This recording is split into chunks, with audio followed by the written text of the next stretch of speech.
as you fit this down into place, this tends to go more just straight down in to get it in here over the intake, and then with that collar on that pipe pulled back to fit in. Okay, so here's the passenger side, so let's jump into it here. Obviously, I've transferred the maffer as I did before. Again, these are those 5mm Allens. It only goes in one direction. You've got your arrow to see what direction the airflow goes, but it only fits in one way.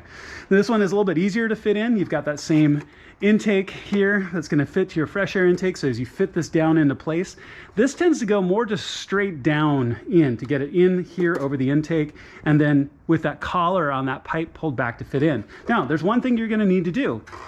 There's a rubber grommet on the bottom of the OEM one. Just take it off, fit it on.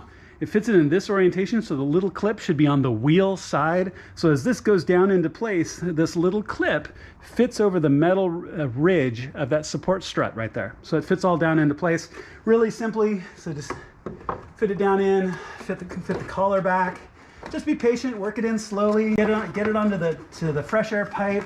If you need to move any hoses, make sure that your little grommet feet are all fitting in really nicely. And then just work it down into place until it sits completely into place. Once that's done, you can tighten your hose clamp, you can plug in your MAF sensor, and then you're almost done. We're gonna put our covers on, clean up, put everything back together, but good job, we're almost done. Okay, so as you can see, we are almost done. We're just putting the covers on. The covers really only go on one side. You line them up with the holes on each side. They actually overhang a little bit on both sides, but they'll fit in just like that. You're gonna use the rest of your supplied bolts to put those into place, and then you're all done.